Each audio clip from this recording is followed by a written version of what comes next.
है आपका मेरे YouTube चैनल डिजिटल CSC गुरु में। आज के हम इस वीडियो में सीखेंगे कि छत्तीसगढ़ का मूल निवासी प्रमाण पत्र आवेदन कैसे करते हैं, क्या क्या डॉक्यूमेंट रिक्वायरमेंट होती है मिनिमम, और देखेंगे पोर्टल पर एंट्री कैसे करते हैं। तो चलिए शुरू करते हैं। अगर वीडियो अच्छा लगे तो लाइक करें और चैनल को सब्सक्राइब करना ना भूलें। सबसे पहले गूगल लाएंगे।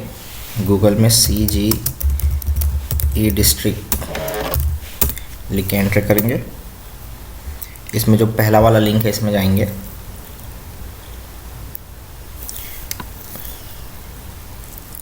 आगे चल के हम ये डिस्ट्रिक्ट का जो ID है, इसे लेने का जो प्रोसेस है वो कैसे लिया जाता है, कैसे लेना है और क्या क्या उसके लिए डॉक्यूमेंट रिक्वायरमेंट होती है, क्या क्या करना पड़ता है, उसके बारे में जानेंगे।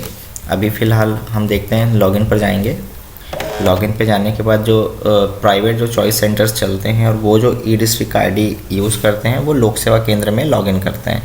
और जो वहाँ ऑपरेटर होते हैं लोक सेवा केंद्र, जो गवर्नमेंट वाले जैसे कलेक्टर परिसर हो गए, निगम हो गए, ऐसी जगहों पे जो बैठते हैं, तहसील हो गए, वो लोग शासकीय में लॉगिन करते हैं। तो हम लोक सेवा केंद्र में लॉगिन करेंगे। यहाँ डालेंगे ID, यहाँ डालेंगे पासवर्ड।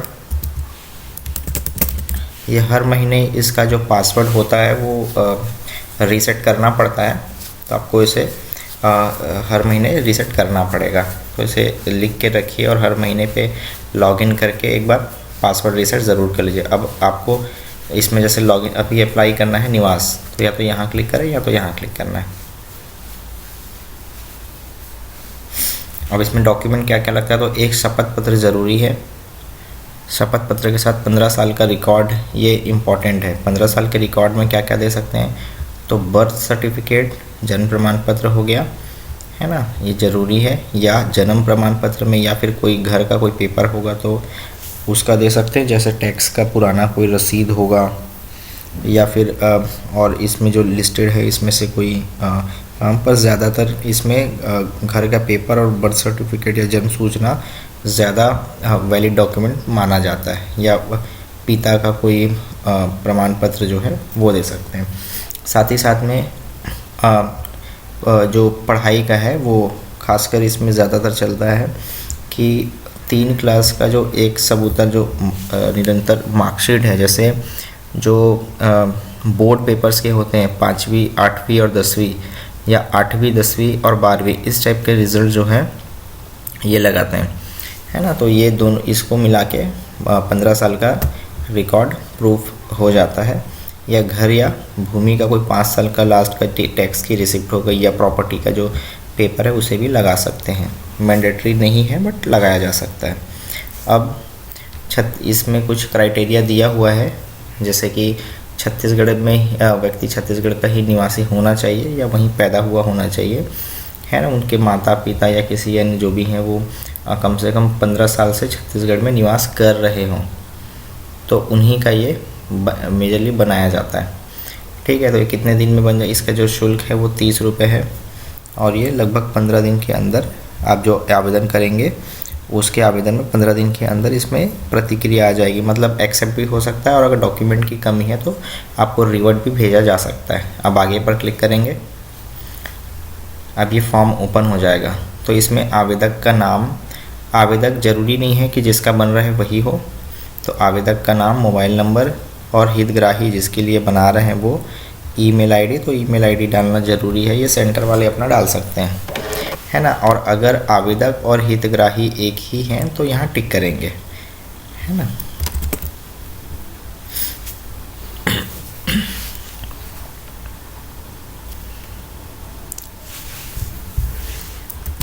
हमारे केस में आवेदक और जो आवेदक है उसका ही निवास प्रमाण पत्र बनना है, तो हिमांशी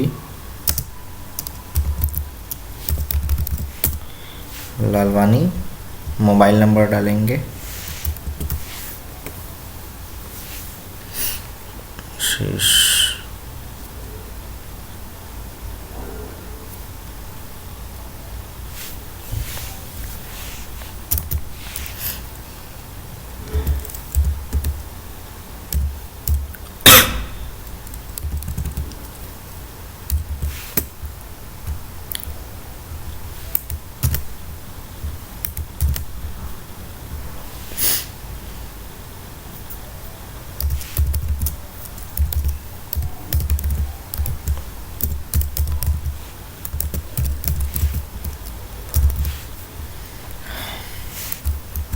हमारे केस में आवेदक और हितग्राही सेम है, इसलिए यहाँ टिक करेंगे।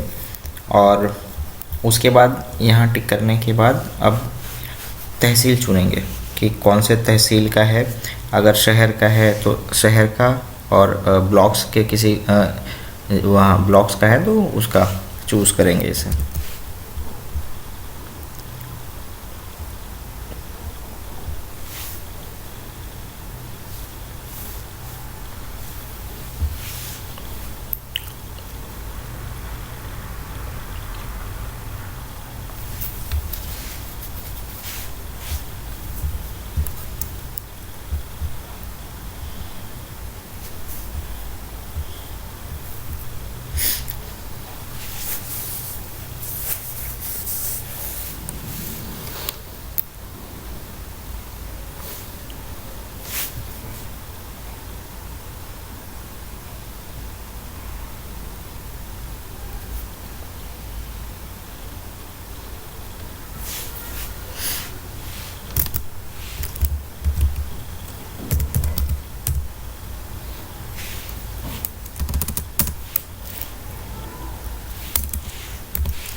यहाँ एड्रेस डालेंगे।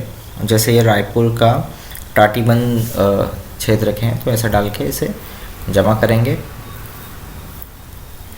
अब ये सेकंड पेज ओपन हो जाएगा जिसमें हितग्राही जिसके नाम से बन रहा है उसका पूरा डिटेल रहेगा। तो इनके पिता है ना, पिता का नाम, अब यहाँ पिता का नाम डालेंगे।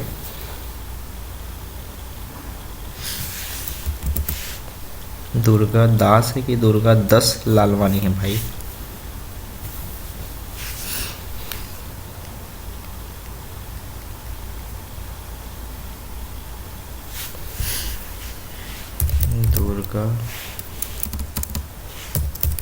दुर्गा दास लालवानी है ना।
जिसका ये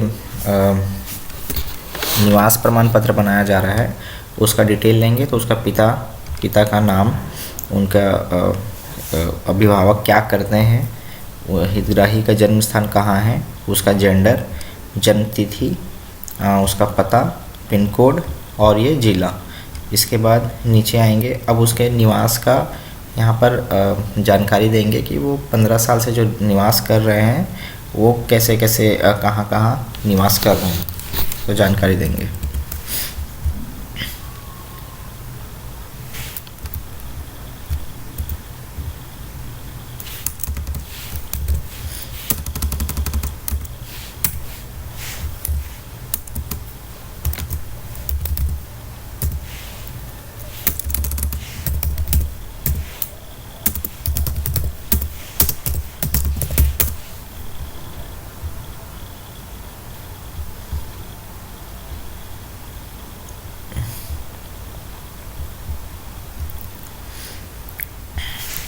तो जैसा कि मैंने डाला हुआ है, जब से वो उसका जन्म हुआ है तब से लेके आज की डेट तक वो टाटीबंध रायपुर में ही निवास करते हैं, है ना। तो ये आपको 15 साल या उससे ज़्यादा का रिकॉर्ड आपको पता चल जाएगा। अब वो जिसका हितग्राही का बन रहा है वो अभी पढ़ाई कर रहे हैं, तो व्यवसाय का कोई भी डिटेल नहीं डालना है। हितग्राही के शिक्षा का स्तर डालेंगे यहाँ। जो जो हमारे पास बोर्ड क्लास की मार्कशीट है उसका डिटेल हम यहाँ पर डालेंगे कि वो कब से कहाँ कहाँ पढ़ रहा है।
दो हज़ार 12-13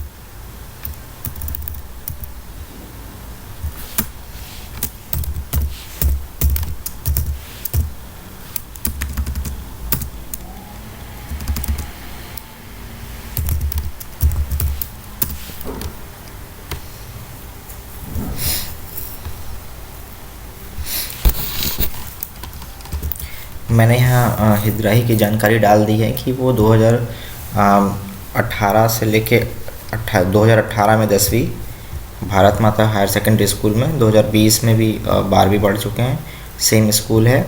2012-13 में 5वीं की पढ़ाई भारत माता हायर सेकेंडरी स्कूल और 15 और 16 में 8वीं की पढ़ाई स्कूल कर चुके हैं। तो ये बोर्ड क्लास के जितना भी उनका था वो मैंने डिटेल यहाँ डाल दी है। अब नीचे यहाँ वोटर आईडी की जानकारी, तो वोटर आईडी है तो हाँ, नहीं तो कोई बात नहीं। 21 वर्ष से रह रहे हैं तो सन 2002 से ही रह रहे हैं।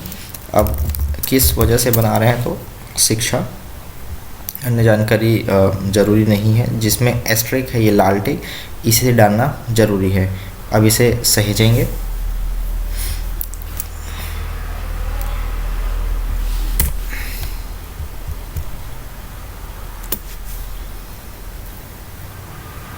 अब इसके बाद डॉक्यूमेंट अपलोड का प्रोसेस आएगा।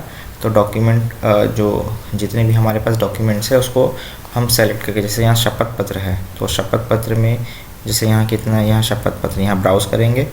ब्राउज़ करने के बाद हमने जहाँ रखा हुआ है उसे सेलेक्ट करके इसे अपलोड करेंगे। जैसे निवासी में शपथ, तो शपथ ले लेंगे, इसे यहाँ अपलोड पर क्लिक करके ओके करेंगे।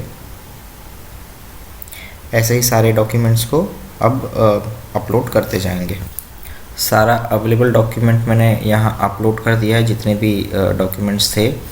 अब इसे अनुलग्न सहेज में क्लिक करके ओके करेंगे। ओके करने के बाद अब इसमें पेमेंट करेंगे। 256 KB से ज़्यादा नहीं होना चाहिए कोई भी फाइल जो आप अपलोड करेंगे, चाहे JPG हो या PDF हो। जैसे दिख रहा है कि मैंने 8 फाइल अपलोड किया है टोटल, है ना। और इसमें डिटेल जो डाला हुआ है यहाँ पर टिक करेंगे, जमा करेंगे। कुछ सुधार उधार करना है तो आप इसमें सुधार भी आप कर सकते हैं, है ना। इसमें ई-वॉलेट और CSC वॉलेट से कर सकते हैं। तो ई-वॉलेट मतलब अगर पेनियर आपके पास है, एक्टिव है, तो इसमें पेनियर के थ्रू भी आप कर सकते हैं, नहीं तो CSC वॉलेट के थ्रू भी आप इसमें पेमेंट कर सकते हैं।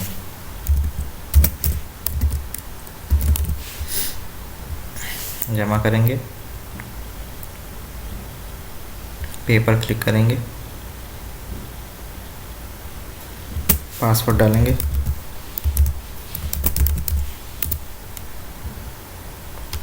वॉलेट का पिन डालेंगे,